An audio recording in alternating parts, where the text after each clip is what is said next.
Hi friends, this is Em of Plan with Em and welcome back to another video.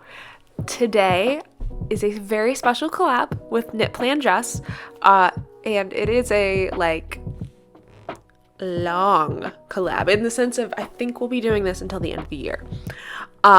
So what we're doing is we're setting up our stats pages at the end of the month. So this is my stats page for April. So you're getting a little bit of insight into some of the things that I track in my spreadsheet. And so I do have a link to my spreadsheet template, which it's really fun because it actually generates most of these charts for like the entire year. I'm having to go in and do a little bit of extra effort in order to just get everything sort of settled for the month. So, for example, some of the things that I track are my cat. Stitch actually does join us for part of this video. He was in kind of like an afternoon spend time with mom vibe when I was filming this. He wanted to be on the desk and wanted nothing but being on the desk. But in terms of things that I actually track, the first thing is format. So that's if it's an ebook, an audiobook, or a physical book. I am not a huge physical book person when it comes to actually reading it. Basically, I have little skinny twig arms that, like, if I tried to hold the Priory of the Orange Tree, I think my arms would fall off.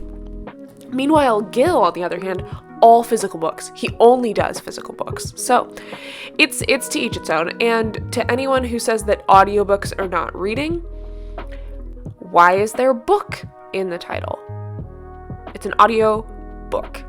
That is all. I will not be accepting questions or comments.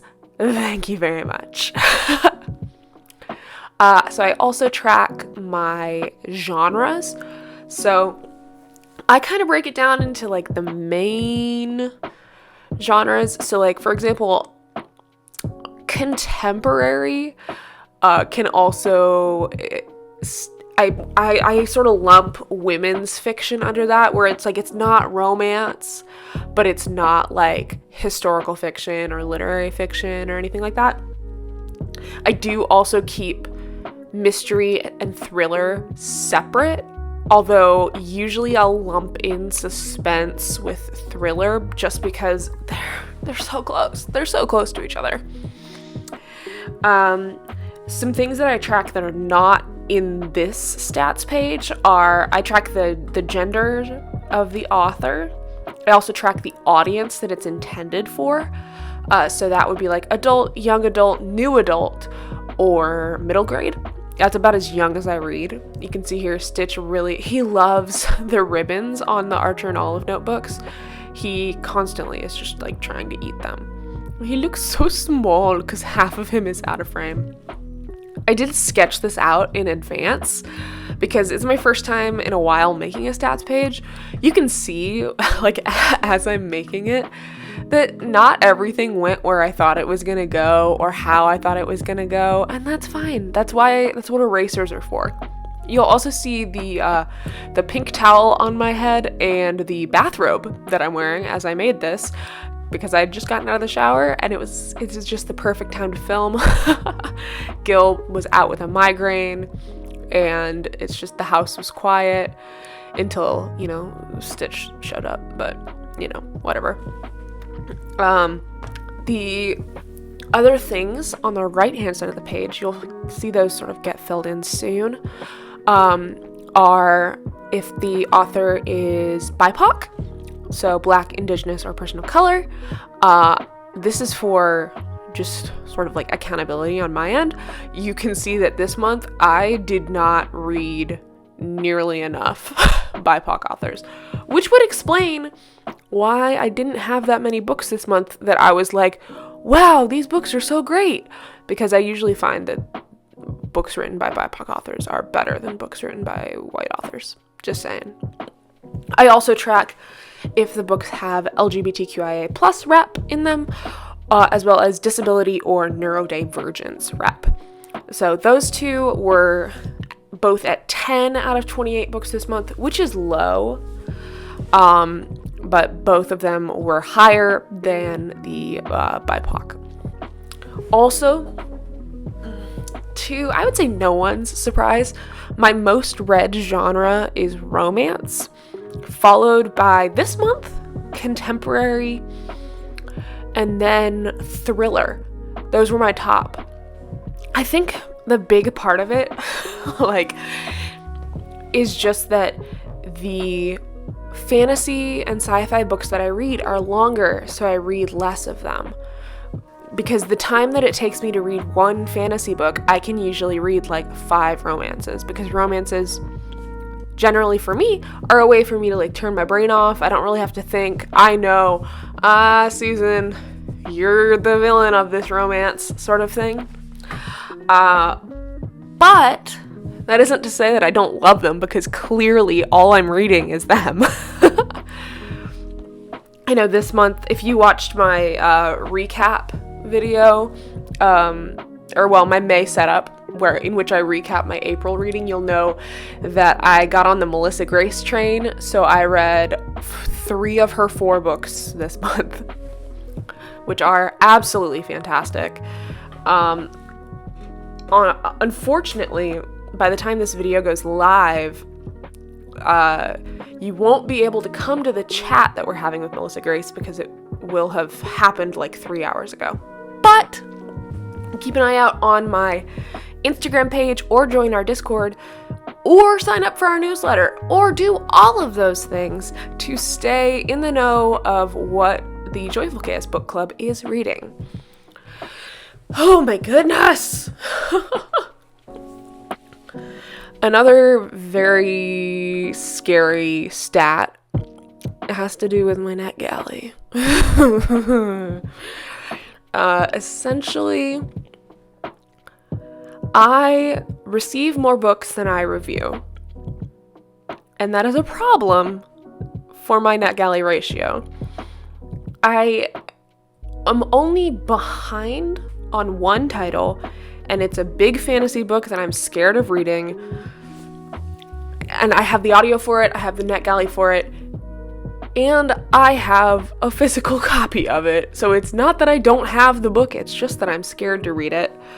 I think it's called Delicious Monsters. I think it's supposed to be really good. It's just a big book. And this month, in terms of books that I know that I'm reading, I'm currently reading The Jasmine Throne, which is 500 pages. And then this month for Well-Read Wyvern Book Club, which is a book club on Discord, the book is Priory of the Orange Tree, which is at least 800 pages long. I've wanted to read that one for years, but I'm so scared. It's just so big, and sometimes when I feel like I'm not making any progress in a book, I don't see my percentage going up on Kindle, I get discouraged. But the bright side is that once I read Priory of the Orange Tree, then I'll feel a little bit better about reading A Day of Fallen Night, which is the prequel.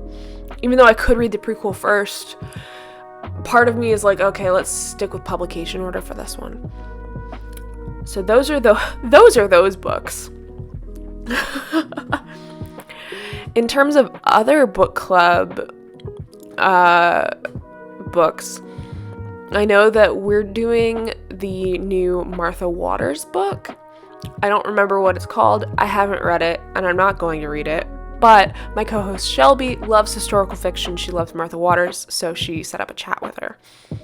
The other book that we have this month is Planes, Trains, and All the Feels by Livy Hart.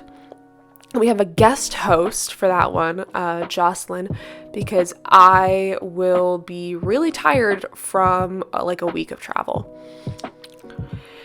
Yeah. I really like the look of these circles.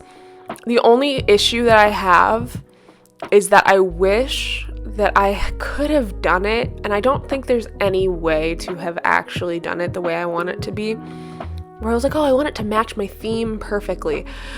So these all match the Firefly theme from April, except for the genre breakdown. That part doesn't match. And I think part of that is just that I wanted to know exactly which markers were going to be used for the genre breakdown, as well as just keeping track of, using an entire set, so I would know which colors rather than having to dig through a bin of them, because I don't want to write that shit down. I don't have patience for that. So they have their own separate little place where they live, which they already had. I had already separated them because I didn't have room in my little Lazy Susan. So now they have their own special thing for book journal, which is kind of nice. My NetGalley though, it is a real issue. And this is predominantly just things that I'm requesting. I do also, I'm lucky enough to be sent widgets for upcoming titles, and some widgets I click immediately and I'm just like, woohoo! Others go, I'll be like, oh, I'm not sure, I'm gonna wait for some reviews to come in, and sometimes they just sit in my little Booksta inbox of doom. That's where all of my widgets sit. So sometimes I have to go in after pub day and delete the ones that I know I'm never going to get around to, or sometimes I'll go in after pub day and grab it and just be like, oh yeah, shoot, I forgot about this book, I want to read that book. So basically, it's like having multiple TBRs, right? You have your list of books that you want to read, and then I have my list of NetGalley books that I could read right now if I wanted to, then my NetGalley books that are actually contributing to my percentage, and then all of the other things that we end up actually reading that are not on our TBR. So here, I'm just using plain printer paper. I printed out the book covers. You'll see that Queen of Volts doesn't end up on this page. It's because I need that size for my A to Z, but I didn't want to delete it because, from the Canva template, because I need it for the future. So these, I think, are my favorite books that I read this month, just because they were kind of the most meaningful. So we have Painted Devils. All of these are 5 stars, by the way. So Painted Devils is the second book by Margaret Owens. And it's a fantasy, it's YA, it's campy, and it's just really kind of fun. The Celebrants, on the other hand, is really sad and depressing, but also uplifting at the exact same time. It's by Stephen Rowley, who wrote The Guncle. We love him. And then there's Hidden Pictures by Jason Rekulak, I don't know, which is it's like a paranormal thriller about a nanny. That one was so hard to put down and had such little creepy drawings in it. It was delicious. I think that even though I started the month with 5-star reads, I think I'm the type that gives out 5 stars very, very easily. I didn't write on here how many ratings I gave out for each one, which I might add in the future. It's kind of interesting to see my star breakdown. I do need to update my Storygraph significantly because one of my computers just doesn't work with Storygraph. So when I update Goodreads, it won't. I can't update Storygraph at the same time. So then I end up with 30 some reviews that I have to post on Storygraph at one time. And it's a problem. Yeah. I'm realizing now that might have been a really good spot to fill in the 5 stars or the star ratings, but I wasn't thinking at the time. So, whatever. So if you like this video, go ahead and hit that like button. If you want to see more of my videos, hit that subscribe button. Don't forget to check out the description to go see Jess's video for this collab. And let me know what you're starting off May reading. Like I said, I'm reading The Jasmine Throne. Hopefully by the time this video goes up, I'll be done with it, but we'll see. And as always, Happy planning.